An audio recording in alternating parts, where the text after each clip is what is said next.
안녕하세요, 보디빌딩 체코치입니다. 오늘 알려드릴 거는 벤치프레스입니다. 제가 저번 편에도 영상에 올려드렸죠. 가슴 운동 하실 때 이거 하시면 안 된다. 네.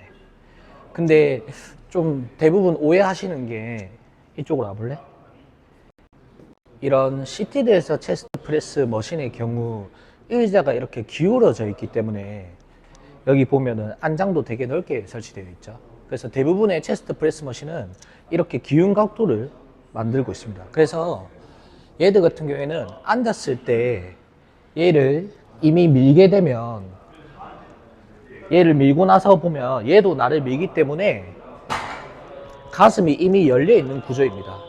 즉 팔이 이 위치에 가도 가슴이 자동으로 열리거든요. 열리는데 얘도 나를 밀기 때문에 가슴이 열려 있는 구조라서 제가 얘를 하면 안 된다고 얘기하는 겁니다. 왜냐면 이렇게 되면 목이 뒤로 가기 때문에 날개뼈가 제대로 움직일 수가 없어요. 네.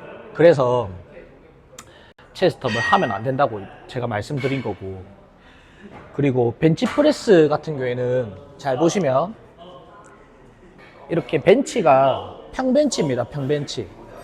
그래서 벤치프레스에 어떻게 보면 한계라고 좀 할 수 있는 게, 체간이 이렇게 뒤로 짓눌리기가 되게 쉬운 구조입니다. 그래서 사진을 띄워드릴 건데, 요즘에 나오는 벤치프레스들은 이렇게 경사가 조금 기울어져 있고, 파나타에서 나오는 벤치프레스, 이런 프리웨이트 벤치프레스 머신도 경추가 좀 굴곡되어 있는 게 특징입니다. 그래서 물론 이런 플랫 벤치프레스에서 벤치프레스를 하셔도 상관없는데요, 제가 좀 추천드린 거는 인클라인 각도를 들고 오셔서 약간 15도 정도 기울면, 원래 머리가 보통 이 옆에서 봤을 때 골반보다 뒤로 넘어가면 이렇게 갈비뼈가 들리기 쉽거든요. 그러면 정거근 같은 경우에는 사용하기 힘듭니다. 근데 만약에 경사가 조금 이렇게 기울어져 있다라고 생각하면은 머리가 골반보다 뒤로 넘어가기가 조금 더 유지하기 쉬운 구조라고 생각하시면 됩니다. 자, 근데 이제 벤치프레스는 사실 딱히 설명드릴 운동이 아니긴 해요. 왜냐면 많은 분들이 내전, 외전, 체스트업은 이제 안 해야 된다는 걸 아실 거니까 후이나강 이렇게 알고 계시는데, 실제로 사람 몸을 그렇게 사용하지는 않습니다. 왜냐면 이 바벨의 방향은 말 그대로 상안의 방향을 결정짓는 건 이 그립이거든요. 그립. 근데 저기 보시면 머신, 손잡이 같은 경우는 이렇게 약간 기울어져 있고, 그래서 머신 손잡이를 잡으면 딱 어깨 모양이, 상안 모양이 이렇게 되고, 얘들 같은 경우에는 덤벨이랑 가장 다른 점은 일체형이기 때문에 얘를 부러뜨릴 수가 없거든요. 그래서 바벨은, 스트레이트 바벨을 딱 잡아보시면 알겠지만은 상안의 각도는 이렇게 벌어지는 각도입니다. 그래서 벤치프레스가 가슴의 운동에서 가장 좋은 운동이라고 하는 거는 얘랑 이 모멘텀이 가장 멀기 때문입니다. 그래서 이 물체를 내가 변경을 할 수 없기 때문에 얘들 같은 경우에는 그냥 뽑고 나와서 밀고 접고 피고만 하면 끝입니다. 간단하죠. 근데 어떻게 하면 잘 할 수 있냐, 이쪽으로 올래. 자, 가슴 운동이 좀 어려우신 분들 같은 경우에는 프리웨이트 벤치프레스 같은 경우에는 생각보다 난이도가 있는 운동이거든요. 왜냐하면 머신 같은 경우에는 말 그대로 오케시 운동이다 보니까 몸이 가만히 팔을 접고 펴게 되면 운동이 자연스럽게 되는 구조인데, 얘들 같은 경우에는 체간이 흔들릴 확률이 되게 높은 운동입니다. 자, 그래서 체간이 흔들리지 않으려면 어떻게 해야 되냐, 우선은 여기 누우셔서 바벨을 먼저 이렇게 잡아 보시는 거예요. 잡으면은 딱 이 각도가 나오거든요. 이 각도. 그래서 이 모양을 그대로 들고 오신 다음에 주먹을 정면을 보시고 이렇게 아까 그 각도로 가면 자동으로 갑니다. 이때 뭘 하시냐면요,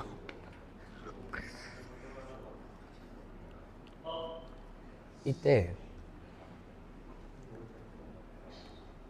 고추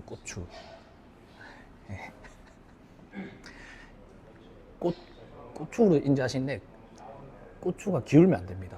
말 그대로 팔이 이 상태에서 펴질 건데, 팔을 편다고 생각하지 말고 소중이를 이렇게 기울어지지 않게, 소중이 모양이 바뀌지 않는 선에서 팔을 이렇게 천천히 펴보세요. 천천히 펴시면은 소중히 각도가 바뀌지 않으면 어떤 느낌이 드냐면 팔이 다 안 펴집니다. 허공에 이렇게 붕 떠 있어요. 그러면 팔이 다시 접을 건데 쭉 접다 보면은 얘가 안 바뀔 겁니다. 얘가 안 바뀌면은 팔꿈치 위치가 감각 입력이 되거든요. 근데 팔꿈치가 내 몸통보다 뒤로 넘어가려고 하거든요. 그때 다시 미셔야 됩니다. 마찬가지 팔을 필 때는 소중히 각도가 바뀌지 않는다. 자, 근데 이렇게 뒤로 가시다 보면 여기서 더 뒤로 가면 어떻게 되냐면 쭉 뒤로 가면 이제 갈비뼈가 들리기 시작하거든요. 그때 미시게 되면 어떻게 보면 속도가 무조건 이렇게 빨리 나오면서 팔이 이렇게 다 펴집니다. 그래서 벤치프레스 시에는 협력근이 삼두근인데 삼두근은 팔을 펴는 기능은 맞는데요. 팔을 이렇게 다 펴게 되면 바벨은 저항이 일로 오고 팔은 여기 있기 때문에 정상적인 자극이 들어가지 않습니다. 벤치프레스 하실 때 아프신 거는 전부 다 이겁니다. 그래서 어디까지 펴냐, 소중이를 인지하시고 팔이 벤치처럼 아까 얘를 딱 잡고 나오면 이 각도가 인지가 되거든요, 사람이. 그래서 인지를 하신 다음에 팔이 앞으로 갈 건데 소중이의 각도가 바뀌지 않는다. 그러면 팔이 이렇게 공중에 떠 있거든요. 이게 정상적인 견갑 세팅이 된 겁니다. 이때 팔 위치를 잘 보시면 팔꿈치가 손목 라인이 딱 있을 거거든요. 그래서 소중이 각도를 유지하시면서 오면은 딱 보시면 팔꿈치가 손목 라인에 그냥 따라오게 돼 있어요. 그래서 다시 유지하시면서 이렇게 하시면 아마 이거 하는데도 힘드신 분들 있을 거거든요. 그런 분들 같은 경우에는 이미 운동하실 때 통증도 조금 있으실 거고 불균형도 있으실 거고 어깨 통증도 있으실 겁니다. 그래서 맨몸으로 얘를 먼저 하시고 난 다음에 이게 정상적인 견갑 세팅이 됐다고 생각하시면 됩니다. 그러면 얘를 잡을 때 내전, 외전, 굴곡, 신전, 후인하강 이런 거 전혀 하실 필요 없습니다. 왜 하시면 안 되는지는 얘를 하시고 나서 벤치에 기대실 거예요. 그러면 적당히 넓게 잡으시고 뽑고 나오면 아까 그 느낌이 딱 들어요. 허공에 뜬 느낌. 그러면 이때 뭘 인지하시냐면 소중이를 인지하신 다음에 소중이 각도가 변하지 않는 상태에서 오다 보면은 아까처럼 무슨 느낌 드냐면 얘가 뒤로 넘어가려고 하는 느낌이 듭니다. 그때 소중이 각도가 안 바뀌면서 밀어내면은 팔이 딱 다 안 펴져요. 근데 여기서 팔을 다 펴면 이렇게 되거든요. 몸이 이렇게 갈비뼈가 들리면서 뒤로 넘어갑니다. 이렇게 되면 어떻게 되냐면 다시 내릴 때 속도 조절 안 되고 어깨에 바로 부하가 실립니다. 이 상태에서 다시 밀면 다시 이렇게 펴져요. 그래서 제가 설명드린 대로 바를 뽑고 나오신 다음에 소중이의 위치를 인지하시고 소중이 각도가 바뀌지 않는다. 소중이 위치가 바뀌지 않는다. 그러면 팔이 이렇게 대롱대롱 매달려 있거든요. 얘를 쭉 소중이 위치가 바뀌지 않고 팔꿈치가 뒤로 넘어가려고 할 때 다시 밀어내신다. 자, 이렇게 이어나가시면 끝입니다. 근데 이걸 하시고 난 다음에 시중에 알려져 있는 정보들 있잖아요. 벤치프레스 내전해라 외전해라. 그 자세를 인위적으로 해보시면 바로 알아요. 자, 여기 누워서 기존 자세 충분히 해보신 다음에 뭐 하냐면 내전 해보고 이 해보면 알아요. 팔이 자꾸 이렇게 펴지고 외전하면은 이런 식으로 된다는 거. 그래서 이런 정보들은 완벽하게 잘못된 정보입니다. 그래서 어렵지 않죠. 근데 이렇게 하시면은 딱 어떻게 되냐면 자기 능력만큼 운동하실 수 있거든요. 그래서 벤치프레스는 얘를 잘 지켜라. 그래서 실제로 선수들 중에 저도 개인적으로 좋아하는 선수긴 한데 라몬디노라는 선수를 딱 보시면 사진 띄워드릴 건데 걔가 이렇게 좌회전 우회전 이렇게 돼 있거든요. 네. 그래서 선수분들 같은 경우에도 유튜브를 보실 건데 포즈라는 것도 사실은 어디에 힘을 주고 회전하고 이런 게 아니라 포즈를 만약에 잡는다고 했을 때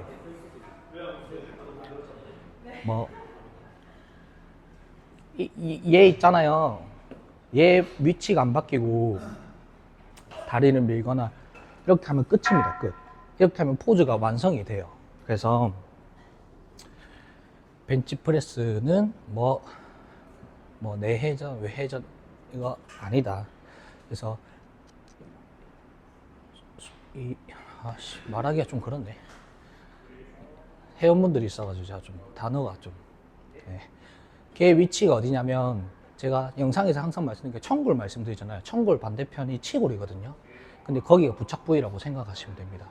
그래서 실제 우리가 사람 몸이란 게 명치, 이 체간이란 게 이 명치를 그냥 뜻한다고 생각하시면 되거든요. 그래서 얘를 인지하시면은 마찬가지 좌우 불균형이 없이 운동하실 수 있습니다. 마찬가지 이런 머신에 오셔서도 똑같거든요.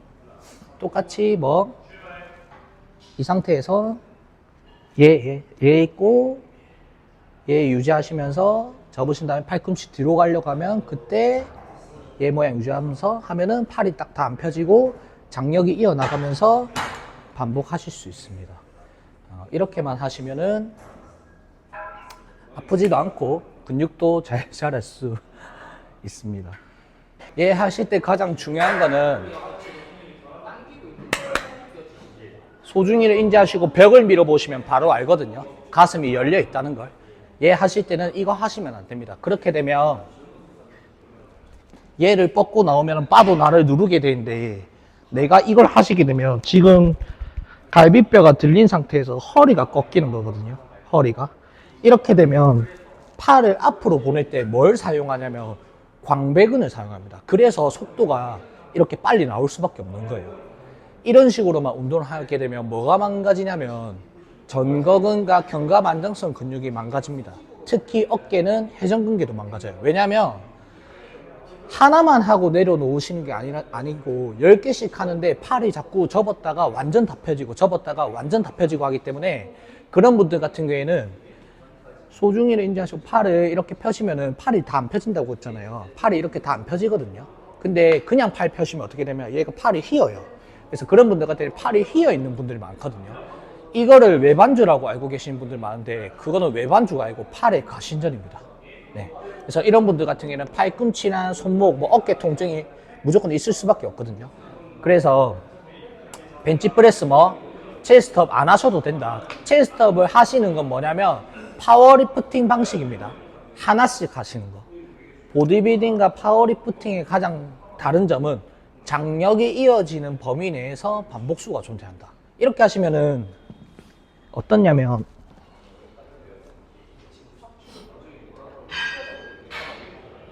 얘 했죠?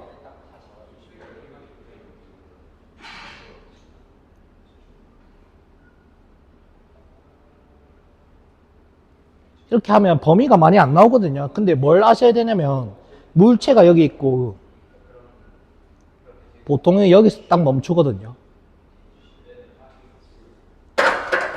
이렇게 하시면 어떤 원리냐면 만약에 얘를 제가 여기서 들면 훨씬 힘들어요. 같은 무게인데. 근데 여기서 들면 가볍거든요. 그래서 눈에 보이는 범위는 짧아 보이지만은 실제로 얘 인지하시고 팔 이렇게 뻗어 보시면은 팔꿈치가 가슴하고 가장 멀어져 있다는 걸 아실 겁니다. 근데 이렇게 쭉 가시면은 그 라인 안에서 도는데 만약에 이렇게 가시다가 팔이 더 체간보다 더 뒤로 넘어가면 팔이 안으로 들어오면서 얘가 이렇게 열립니다. 근데 지금 맨몸으로 해도 열리는데 얘를 얹으면 얘도 나를 누르기 때문에 얼마나 많이 열리겠어요. 사진처럼 열리거든요. 그러면 팔을 밀어낼 때 어떻게 되냐면 아까 팔꿈치가 대흉근에 가장 멀어져 있는데 어떻게 되냐면 안으로 들어와 버립니다. 그러면 모멘텀이 가장 가까워지기 때문에 대흉근에 사실 데미지는 많이 들어가진 않습니다. 물론 이런 방식으로 해도 근육은 자라지만 뭐가 문제가 생기냐면 포즈를 제대로 못 잡습니다. 네, 포즈를. 그래서 가슴은 좋아지고 싶은데 등은 안 좋아지고 싶으신 분들은 없잖아요. 특히 선수들이면 더 그렇고. 그래서 벤치프레스는 내전, 외전 이거 아닙니다. 그냥 이거 잡고 소중히 인지하시고 개 각도가 틀어지지 않는 선에서 팔을 접고 펴시면 벤치프레스는 가장 안전하고 그다음에 근육량 증가도 하실 수 있습니다. 이것만 잘 지키셔서 운동하셨으면 좋겠습니다. 감사합니다.